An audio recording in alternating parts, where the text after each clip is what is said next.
Hey guys, what's going on? We're here. It's halftime of this game that I admittedly have not been watching because I had to run to Trader Joe's for things. You don't care about that. No one cares about that. What we're here to talk about at the moment is we're going to look at the Packers 3-and-out from the fourth quarter that led to, well, not good things. Packers losing in London is how this ends. Spoiler alert. But I want to look at those three plays because there's been a lot of discussion around them. And so kind of want to look at, all right, man, what happened? What are they looking at? What I'm not here to do is say, like, this was the right call. This was not the right call, because that takes too much time and I don't feel like doing that. I want to look at the three calls by themselves. What are they looking at? What are they trying to accomplish? And so we're just going to go ahead and we're going to get into it. So I stopped talking too much, as always. Have some stuff at the top here. Got down distance gain for all of these. It's going to be 0 because there's 3 incomplete passes and personnel. So right now we got 12 personnel. What they're going to be running here, and we got this back at the beginning or towards the beginning. Here we go. So it looks like, I'm not sure exactly what they're running up front. I don't know if they're canning it or adjusting something or something. You've got a single back. You've got this overloaded line there, and then you've got the back here. Now, generally what will happen on a shotgun run is he'll cross the face, and especially with the overload, that's what they're looking for. So they're either looking to run over there, make it look like they're running over there and hit something quick behind it. That'd be my guess. The Giants respond with, this is 8-man box. I think he ends up coming as part of it. So we're going to draw a little line across there. 8-man box again. I don't know if this is checked out of or if he adjusts the routes or something. We'll see that here in a second. So let's take a look. See Rodgers. He's gonna touch his arm. So he looks over, make a little circle. Look, he touches his arm. These guys are looking over. All right, I know what that means. It's probably adjusting routes. My guess would be, based on what they've been doing so far, when Giants were playing these guys up here, the Packers would run a little slant inside. They would have these two guys kind of looking like they're going to come up, and then they would take away the middle. My guess is, based on a look, the 8-man box, best guess, this is a pass. This adjusting route is going to tell Lazard, run a little slant fade or slot fade there. And then he's going to run a slant. Now, I don't like this. And we'll talk about this in a second when we get to it.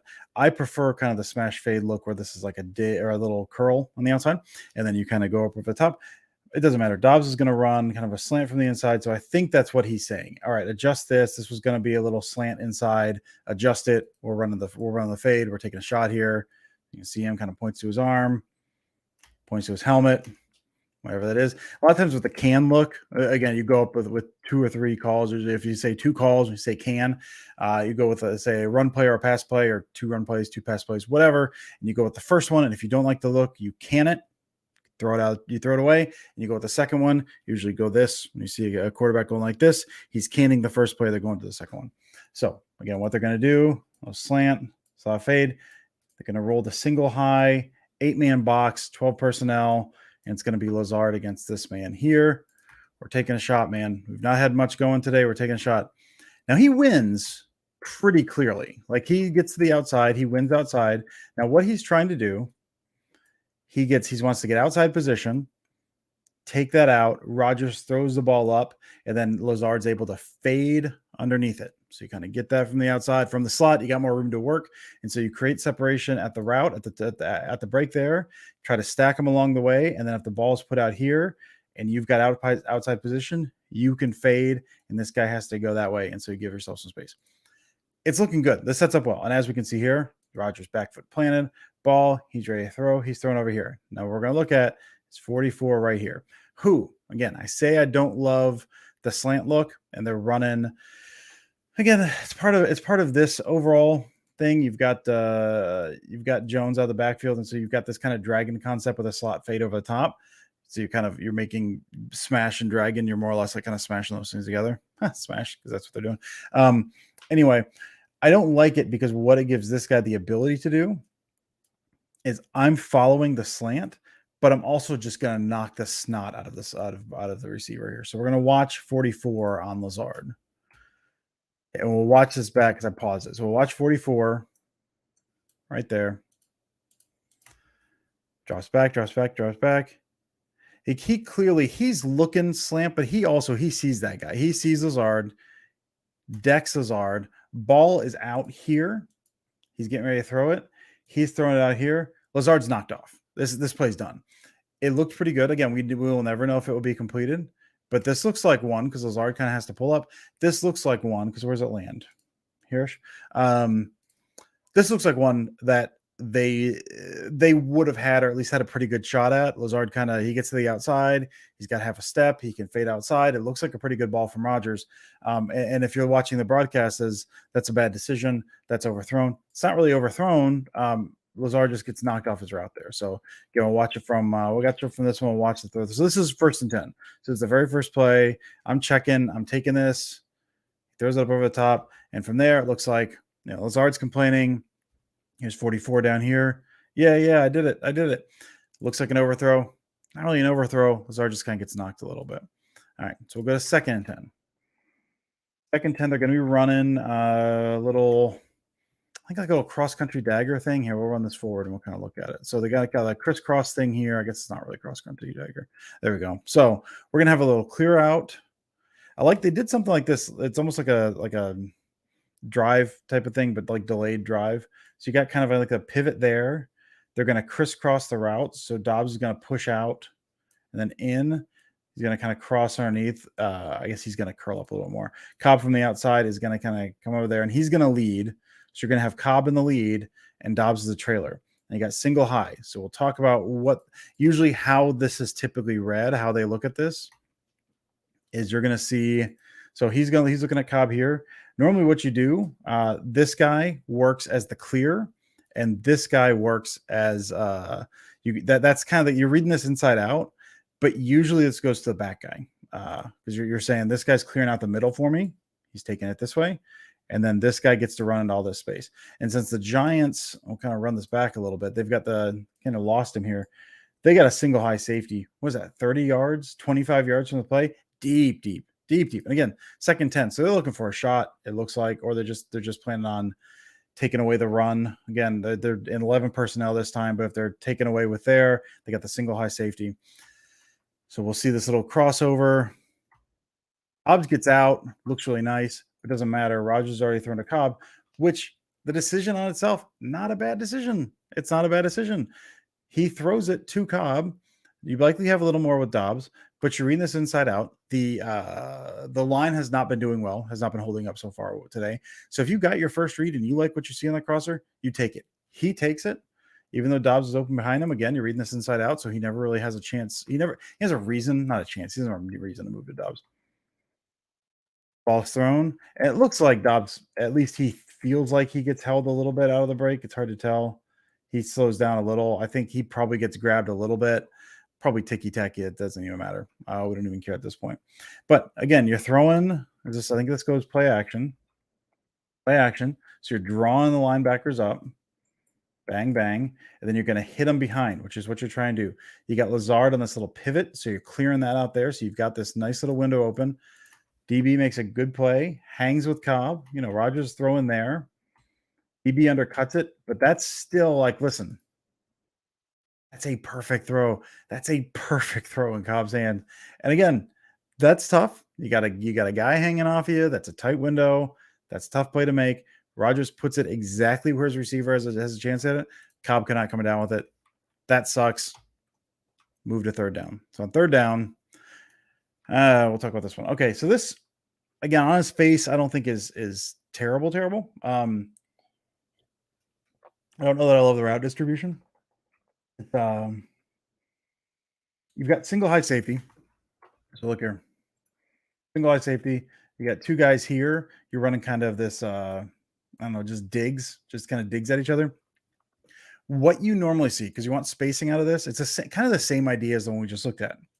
Inside guy works as the clear. So he kind of pushes. You take up the middle. So you drag this guy with you. Safety's tied up. So you got him, which means all this guy needs to do is get inside position on him and then work to the inside where everything's cleared. This is basic follow concept stuff. So that's what you're looking for. The problem is that what you usually see this is you kind of push a little more at the outside shoulder. So you're kind of dragging out a little bit more, and then you push in. And what that does, this is a little more immediate. So you get more time, you get more spacing. This is pushing up and hitting. This one's kind of pushing that back shoulder, getting him to turn a little, and then you cut back inside. So when you're doing that, you're creating more space between you and the other guy. Again, the spacing here, not great. Because it's just right there. Now you can hit. him here. Now, Rogers is already kind of looking. It seems like we'll talk about Rogers in a second. You've got him drugged. If this ball's out here, he's got it. He likely has it. Now, there's a linebacker here. So that ball has to be layered up over the linebacker and needs to hit there. So maybe you got to put a little bit of air underneath that. Got to wait a minute, wait till he gets to a second window or something like that. And we'll kind of see those linebackers in the next one. But that's a throw you can make. Again, the spacing there is a little tighter than I would like because at this point, if you throw that ball and he's turned, one of these guys could rally back underneath that. So I'd like Cobb to be a little further over there before you throw that, but whatever. Rogers does not. And so this one's not intended to be a shot. So what Rogers is looking at, again, he's kind of looking at those digs. He's reading the linebackers. He hits the top of his drop, and he's looking for what's happening here. And not really a whole lot is being decided at this point. You got this guy standing still. He's backpedaling. So he doesn't quite know yet because you can't release it to Dobbs out of the break at this point. Because if you do, and it turns out he's falling underneath and he's picking this up, well, then you're screwed. So he's waiting a beat because those routes have not quite developed yet. The timing's not quite there. And now it's breaking. And as it's breaking, and again, you could hit him right there, I guess, with the linebacker. You've already got pressure off the backside. We'll look at the pressure here in a second from the other angle. But Rogers already, I don't like that stuff in the middle. Pressure's coming in. I know I've got Lazard, and you can see him kind of move. So the pressure moves him a little bit, but I think that just gets him to, he's already kind of looking at Lazard at that point. And he kind of goes up. I'm taking my one-on-one. I don't like what I'm seeing in the middle. He takes his one-on-one, but he comes back to it late. Now, usually with that backside vertical route like that, you kind of know right off the bat whether you're taking that or not. Well, Rogers will do, and that's off. He's off right there, so he's got some space to eat up. If this guy's a little closer up here, or if he's a little more confident in that, that's a 3-step drop, and he chucks that sucker. But this, he's reading the middle of the drive. He's got to take a second hit, or the middle of the field. He's got to take that second hitch. By the time he comes back, there's pressure, and he's late on it. So he chucks it a little off platform, and it just does not work out. It ends up being underthrown. Lazard comes up, tries to make a really nice catch by coming back through the body of the defender, and just can't do it. The other thing I do want to point out here, again, not that I'm going to do this all the time, we're going to watch, I think it's 44 again. Watch 44 on Dobbs. He's going to come out of the break. Ball's already out. It doesn't matter. Dobbs gets decked. Just taken to the ground, out of the break. 44, just apparently an absolute menace for the Giants. But listen, man, if they're not calling it, you do it. You do what you need to do. All right, so we're going to talk again. We'll talk about the pressure here. And we'll get out because I think the game's getting ready to start back up. He's looking middle. Jones is looking middle. So you've got a 5-man front there. So you got 1, 2, 3, 4, 5, 6 guys there. So you got 5, and then you got this guy. You're not sure what's going on over here, and you have this guy. Jones is working because your immediate concern is the inside. So Jones works inside. He's looking there to read to see what's going on there. And if not, then he comes back and helps out on the edge. Now they end up dropping 93. They end up bringing this guy off the edge at Lewis. They drop these 2 guys back. So Jones is looking there in the hole, nothing there. So he ends up coming back, comes back a little late, and also it's a really tough angle for you. So he dives back, ends up really nice shot on 29 to keep Rogers clean, but Rogers already feel the pressure at that point, throws it up. So again, there is your 3 plays that we're going to look at for the 3 and out. I hope. I don't know if you enjoyed it. I hope you at least didn't actively hate going through this. But again, everything I do, like the stuff that I'm looking for here is I'm looking for, how did this look? What was the thought process? What were they looking to accomplish? I think more than anything. Again, we're not looking at, like, we're not questioning at this point. I'm not anyway saying why they call these plays. It's evaluating the plays on their face, how they look, what went right, what went wrong is generally what I'm concerned with at this point, just the day after the game. And all of these, again, the digs in the last play, I would have liked to see those maybe spaced a little bit further apart. That slot fade, it's not been working for them this year, so I don't love the idea that they keep going to it. But I think they had a good chance if Lazard doesn't get hip checked. And then the second one is that's a perfect throw that Cobb can't corral in. So again, I don't know if this makes anyone feel better or makes them feel worse. I don't particularly know, but I thank you all the same for joining me, and I will talk to you next time.